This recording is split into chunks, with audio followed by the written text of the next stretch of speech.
안녕하세요. 오늘 저희와 함께 아주 흥미로운 탐구를 시작해 볼까요? 네, 좋습니다.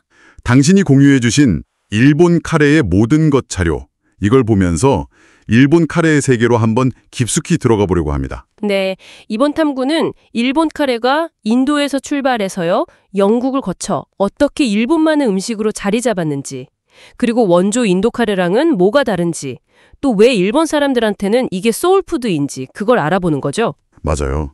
근데 시작부터 좀 놀라운 게 일본 카레가 인도 직수입이 아니라 영국을 통해서 왔다?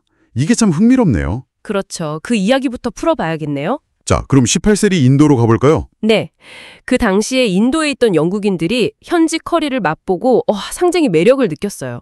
근데 매번 향신료를 복잡하게 배합하기는 좀 번거로웠겠죠. 아, 그렇죠. 쉽지 않았을 것 같아요. 그래서 주요 향신료를 미리 섞어놓은 커리 파우더라는 걸 만들었어요. 이게 어떻게 보면 모든 변화의 시작점입니다. 아하, 간편하게 즐기려고 만든 거군요. 근데 영국식 카레는 여기서 또 달라졌다고요? 네, 바로 그 지점인데요. 영국인들은 여기에 밀가루를 버터에 볶은 이걸 더했습니다. 이게 뭐랄까 현지화의 시작이면서 일본 카레로 이어지는 아주 결정적인 변형이었어요. 루요?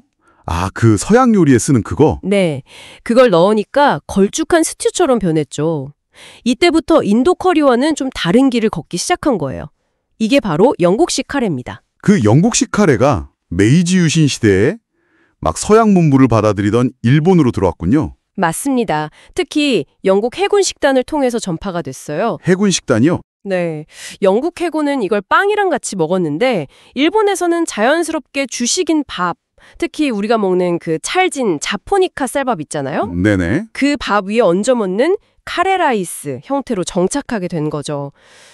처음에는 꽤 고급 음식 취급을 받았어요. 근데 어떻게 지금처럼 누구나 먹는 음식이 됐을까요? 아, 그건 일본 해군이 이걸 영양식으로 채택하면서부터예요. 특히 그 당시에 문제가 됐던 각기병 예방에 도움이 된다는 점이 알려지면서 더 주목받았죠. 오, 각기병 예방이요? 네. 그래서 여기서 아주 재미있는 전통이 생겼는데 지금도 해상자위대에서는 매주 금요일마다 카레를 먹는데요. 금요 카레라고. 금요 카레요? 왜 금요일인가요? 오랫동안 배를 타면 요일 감각을 잃기 쉬우니까요. 카레 먹는 날로 오늘 금요일이구나 하고 알았던 거죠. 아하, 정말 실용적인 이유네요. 그렇죠. 그리고 제대한 군인들이 이 레시피를 사회에 전하면서 대중화에 기여를 했고요. 와, 그런 뒷이야기가 있었군요. 근데 진짜 결정적인 계기는 따로 있었다면서요? 집에서도 먹게 된 거. 맞습니다. 바로 1920년대인데요. 식품 회사들이 그 고체 형태의 카레 루를 개발했어요. 우리가 마트에서 사는 그거요? 네, 바로 그거죠. 물에 넣고 그냥 끓이기만 하면 되니까 집집마다 정말 손쉽게 카레를 만들 수 있게 된 거예요. 이때부터 진짜 국민 음식이 된 거죠. 그렇군요. 맛이 딱 정해져 있으니 오히려 더 쉽게 퍼졌겠네요. 네, 맛의 표준화가 대중화에는 큰 힘이 된 셈이죠. 그럴까요? 이름만 같이 꽤 다르다고 하셨잖아요. 네, 가장 큰 차이는 역시 아까 말씀드린 룰을 쓰느냐, 안 쓰느냐, 그리고 향신료에 대한 접근법이에요. 일본 카레는 미리 만들어진 룰로 좀 표준화된 맛, 그리고 편리함을 추구하죠. 네. 반면에 인도 카레는 각 집이나 식당의 비법, 그걸 마살라라고 하는데 직접 배합한 향신료 믹스를 써요. 그래서 훨씬 다양성과 개성이 중요하죠. 그럼 맛에서도 차이가 확 나겠네요. 물론이죠. 일본 카레는 사과나 꿀 같은 걸 넣어서 좀 달콤 짭짤하고 부드러운 맛이 특징이잖아요. 네, 그렇죠. 약간 달달한 맛. 근데 인도 카레는 수십 가지 향신료가 막 어우러져서 강렬하고 복합적인 맛과 향이 나요. 때로는 꽤 맵기도 하고요. 질감도 다르다고 하셨죠? 네, 일본 카레는 그 루 때문에 아주 걸쭉하잖아요. 근데 인도 카레는 요거트나 코코넛 밀크, 토마토 이런 걸로 농도를 조절해서 어떨 땐 묽고 어떨 땐 되직하고 훨씬 다양해요. 재료는요? 일본 카레 하면 딱 감자, 당근, 양파 이게 떠오르는데. 맞아요. 그 세 가지 채소에 돼지고기, 소고기, 닭고기 이게 기본이죠. 근데 인도에서는 종교적인 이유로 소고기나 돼지고기는 잘 안 먹고 대신 닭고기, 양고기 아니면 렌틸콩 같은 콩 종류나 파니르 치즈 같은 채식 재료를 훨씬 많이 써요. 아, 종교적인 영향도 있군요. 먹는 방식도 다르죠? 일본은 밥이랑 먹는데? 네, 맞아요. 일본은 아까 말한 그 찰진 자포니카 쌀밥에 후쿠진즈케라고 단무지 비슷한 절임 반찬 곁들이고 돈가스 같은 튀김 토핑도 많이 올리잖아요. 카츠카레처럼요. 네, 카츠가레 맛있죠. 인도는 주로 길쭉하고 찰기 없는 인디카쌀, 그 왜 흩날리는 밤 있잖아요. 네, 알아요. 그거랑 먹거나 아니면 난이나 루티 같은 빵이랑 같이 먹죠. 아, 듣고 보니까 정말 많이 다르네요. 같은 카레인데도요. 그렇죠.